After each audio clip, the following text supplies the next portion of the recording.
Hey everybody, back again, and today we're doing something different. We're going to the Blacksmith Guild meeting. So I'm a part of the Great Basin Blacksmith Guild, which is the local blacksmith guild to my area. And today we're going to be heading over to one of the Blacksmith Guild meetings, hanging out with some of the guys. The objective of today is going to be making some dishing, learning how to do some bowls, some dishing, use swage blocks and things like that. We're going to be making, cowboy hats, ladles, all that fun stuff. We're also going to be making something for lunch. So let's head on over, have some fun. I'll show you guys how we make what we're making at this guild meeting. So if you want to try it for yourself, you can go right ahead and try it. But yeah, let's hop in the truck and get rolling. One of the coolest things about coming out to these guild meetings is seeing all the old tools that these guys have hanging up. You get scythes, you get saws, you get all kinds of stuff hanging out here that you don't think you'd ever see.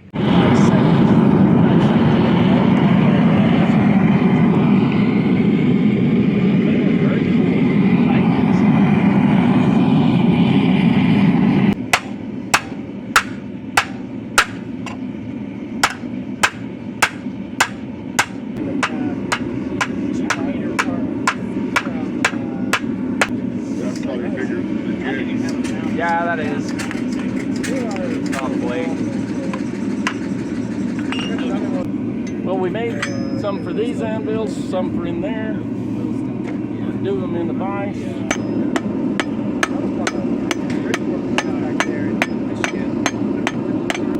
Board split up, or like I said, you go in. Getting there. Puller to the top trace. Oh. Then you use this just to push it in. Okay, gotcha. That's what you were talking about. Yeah. I don't that step's big enough. But you can put that jig back in and hold it against it. Okay, that way it's a stop for me. Yeah. I gotcha. Cool.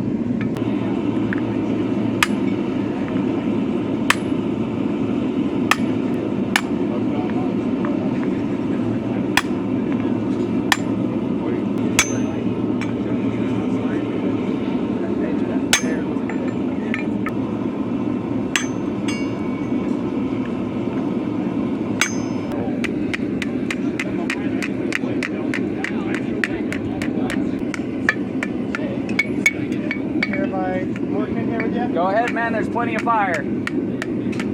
I've grabbed my fair share of stuff that looks cool. Yeah, it's the stuff that's, black hot that gets it. Every time. Not so much the yellow. It's that old saying of even a snowball's hot in a blacksmith shop. Yeah, exactly. I figured that one out the hard way.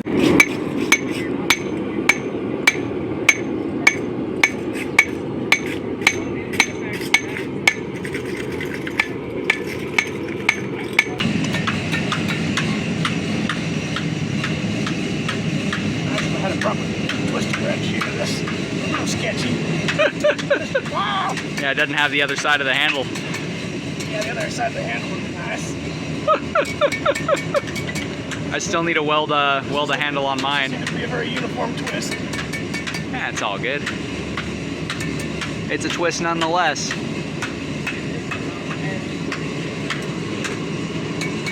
Good enough.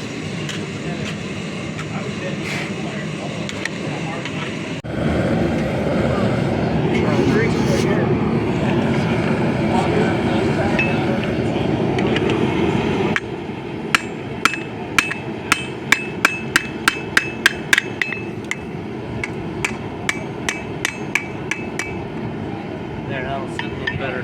Here, let's get a shot of that in the sunlight. That's pretty. Nice little candy dish. Hello. Hello. How y'all doing?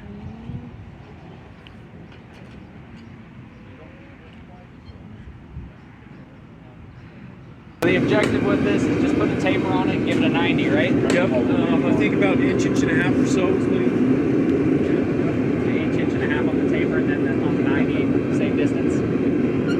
Yeah, just want that big enough.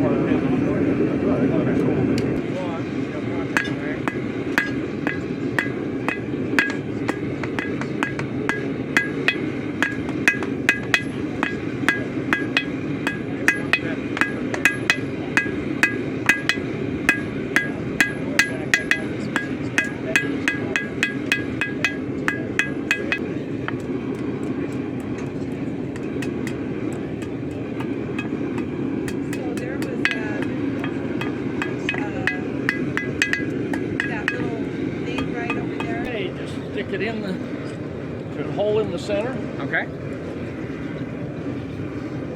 Stick it in there.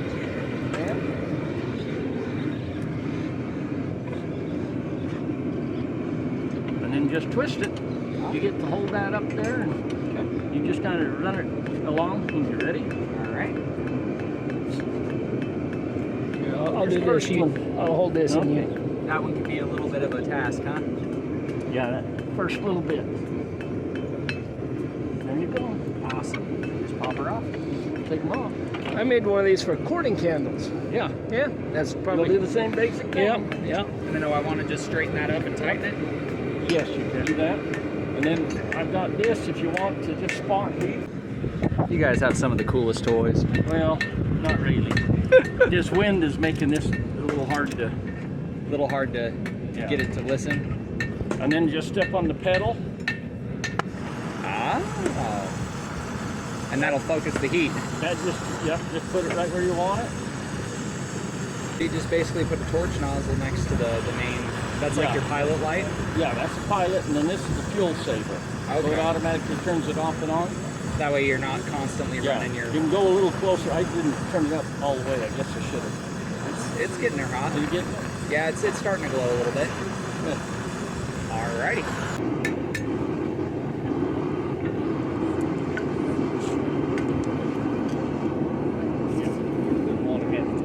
Take a picture of that jig though, that's great. That thing works good. I got it on video for the video too. Good. That way you can see it functioning. If you ever wondered how you eat at a blacksmith meet, this is how you cook your food. Fantastic. It is a wonderful day and it is a wonderful thing.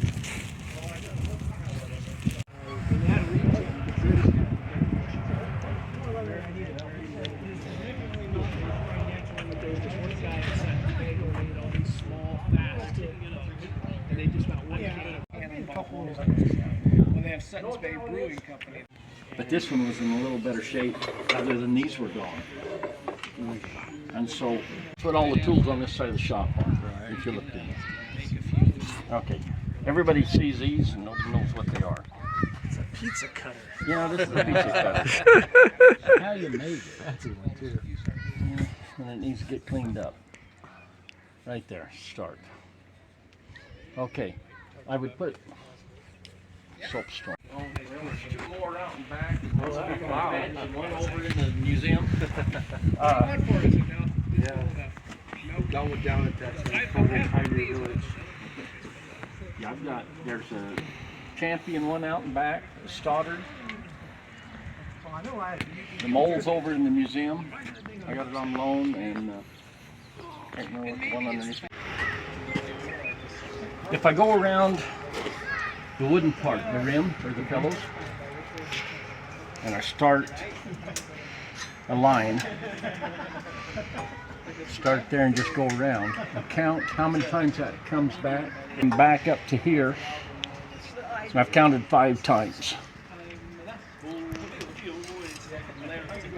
Then I can move the pointer to that line here and here. And if I'm a 1/2 inch big, I take this and I move it back 1/2 inch. It's nice, good cherry red, if not yellow. I move this in 1/2 inch. You know, with the ruler. And then when you do that, it compresses the metal. It'll squeeze it in here, go out the side. When the punch marks match, I've now changed it 1/2 inch. Wow. And then you can check it back with this because I moved it 1/2. That's just if your ring is 1/2 inch bigger than you want it. Yeah. And that always amazed me how they can. When both of them are like running, like if this one's running strong, then this one will kind of heater for a little bit. But then once the torch gets hot, then it starts cooking. Is that, I mean, is that like? And a lot of them will do that once they're hot. But the other thing right here, check and see how they didn't ream them. You've got a ridge. Oh, that could be because you see how this like this, if it's threaded on like so far that it's creating turbulence. Oh, that would make sense. But you can go in and polish that. Yeah. Smooth that all up. That would be my first thing. I always read. See, this is the style. Same basic.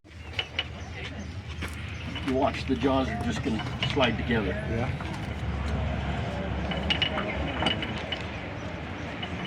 And we just go back.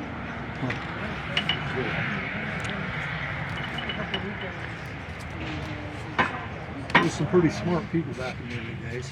You know, not smarter than we are. You know, I mean, really, you look What have we done? We've some- modified what they. Yeah, you look at some of the stuff that they used way back. It's pretty impressive. Top and bottom both. Yeah. You need any KO wool, or you good on KO wool? I'm good. Okay. Yeah. I've got some here. I don't.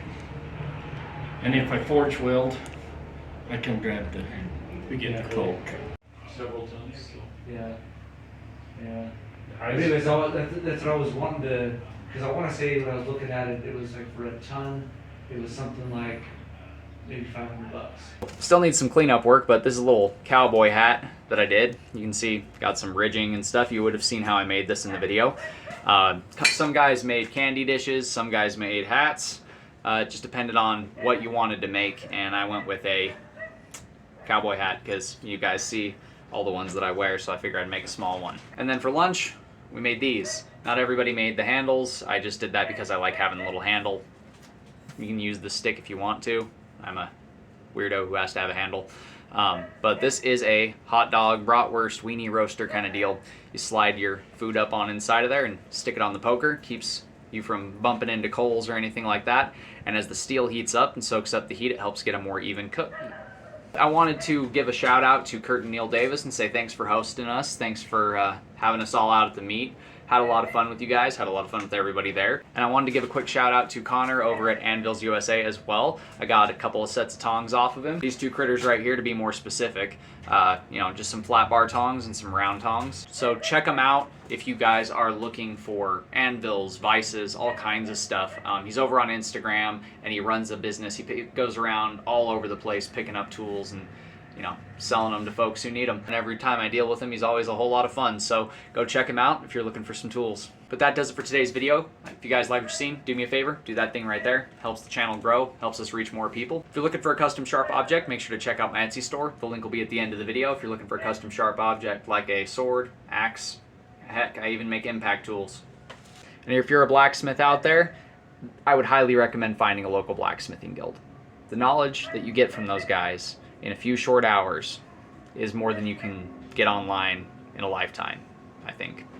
So there's a benefit definitely to YouTube videos and learning from YouTube smiths, but you'll never get the same experience as if you actually hook up with guys in person and learn from them in person. That's definitely something that has changed a lot in terms of how I view blacksmithing. I've learned a lot from these guys, and it is not just an art form or a craft or a trade, it's a lifestyle for sure.